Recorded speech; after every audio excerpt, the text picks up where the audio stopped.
mewawancarai salah satu owner dari pemilik anjing Kintamani yang akan melaksanakan show.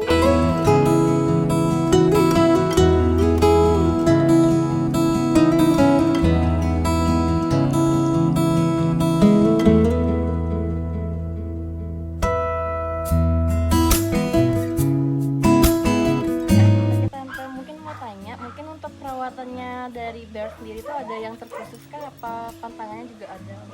Kalau saya untuk anak-anak Bear sama anjing Kintamani itu sangat mudah sebenarnya ya. Jadi karena dia nature-nya juga anjing Indonesia ya, so kita nggak usah kasih AC pun bulunya sudah seperti ini. As you can see kan, dia kan memang panjang ya. Kalau si Max juga ini, tapi dia nggak harus yang khusus di AC dan lain sebagainya. Dan untuk mandi saya paling sebulan sekali karena mereka nggak bau. Mereka tuh kalau udah bau badannya tuh natural itu kayak apa, daun pandan. Jadi lain sama ras anjing ras ya, kadang-kadang kan baunya kan memang sangat kuat gitu. Kalau mereka tuh kayak apa, daun pandan gitu baunya. Jadi kalau biasanya standar penilaian kayak misalnya untuk anatomi dan lain-lain itu, apakah ada yang harus dipersiapkan dari jauh-jauh hari gitu? Dia latihan ya, sama dibiasakan untuk jalan. Lari juga kan dibiasakan untuk pakai leash dan lain sebagainya, dibiasakan untuk dipegang.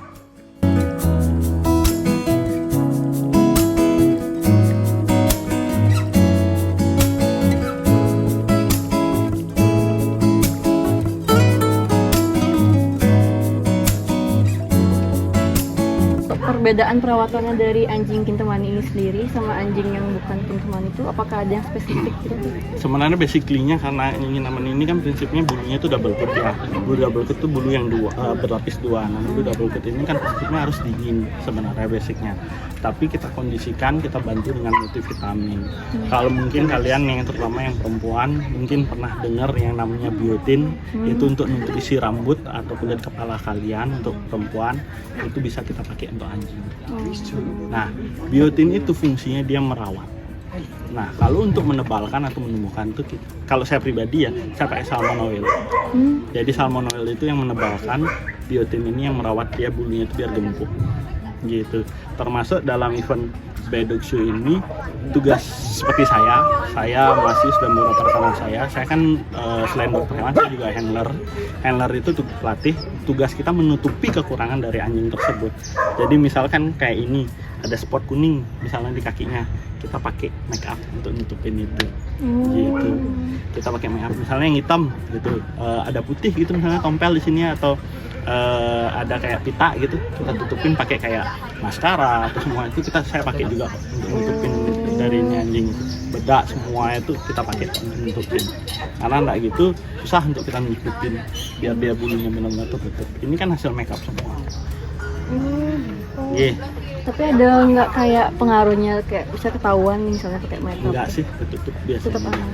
Karena kayak misalnya kayak ada pita gitu, kan kita juga selain pakai bedak kita pakai foundation juga. Jadi kita pakai foundation, kita tutupin dulu pakai foundation, baru kita hajar bedak, baru kita pakai spraynya untuk menutupi itu. Jadi nggak kelihatan kok dia pakai itu. Gitu secara. Tapi kalau seperti kalian yang melihat, mereka ketutup kok, maksudnya mereka ganteng, mereka cantik, tetapi saat kayak saya, teman-teman saya yang lain yang handler itu melihat, tahu kok kita, oh ini kurangnya begini, ini bodinya begini, ini ditutupin di sininya, ini ada penuntungan gitu. Jadi basically makeup juga kami gunakan gitu, untuk menutupi semua kekurangan dalam ajang dog show atau pameran ini. Gitu. Biasanya ada penilaian terkhusus kayak faktor yang menentukan dia jadi juara itu apanya?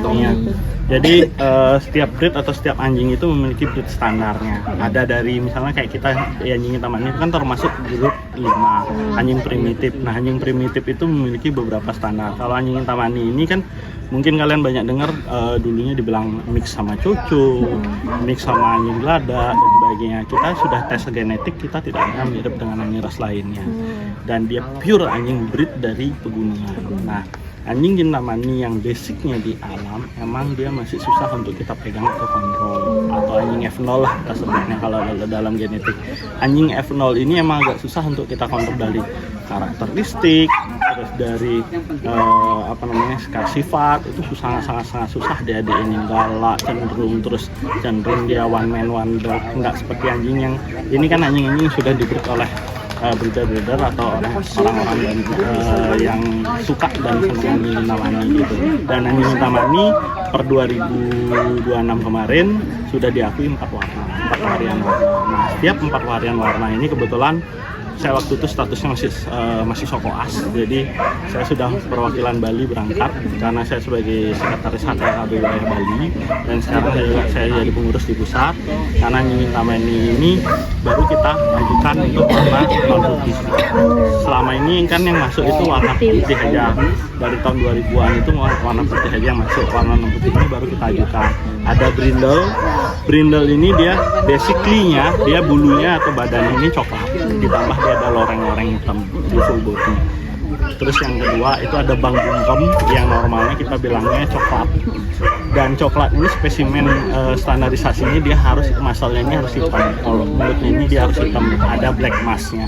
Bila black mask ini tidak ada pengurangan poin dalam standar penilaian lomba anatomi berlangsung saat ini. Itu yang pertama. Yang ketiga itu ada warna hitam. Warna hitam tuh boleh ada kita bilangnya spot, bukan warna.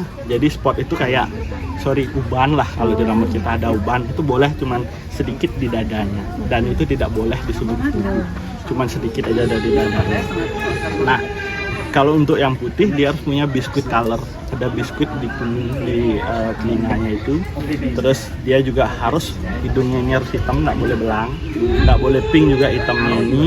Terus habis itu telapaknya ini juga harus hitam, perutnya ini juga harus hitam. Kalau bisa itu hitam, hasilnya akan sempurna. Dan dalam genetik, selama saya breeding anjing Kintamani, ada beberapa yang cacat genetik, bukan cacat sih, warnanya itu ada spot-spotnya di sini. Itu kalau kita breed itu akan menghasilkan anjing yang warnanya kurang lah kalau untuk penilaian anatomi itu, karena dari stek anatomi itu giginya dilihat, giginya ini namanya itu sisar, dia memotong. Jadi itu harus memotong, terus telinga juga dia harus berdiri, telinganya itu harus berdiri bentuk V kebalik, mukanya ini harus segitiga, mukanya dia harus segitiga, kaki belakangnya ini dia harus punya siku seperti yang posisi anjing sekarang ini. Kaki depannya dia harus punya dada, di sini ada dada. Kalau kita di kuliah anatomi kan kita sudah bisa merasakan ya anatomi struktur anjing ya, termasuk umur anjing biasanya 4 bulan 3 bulan itu kan testis itu belum turun.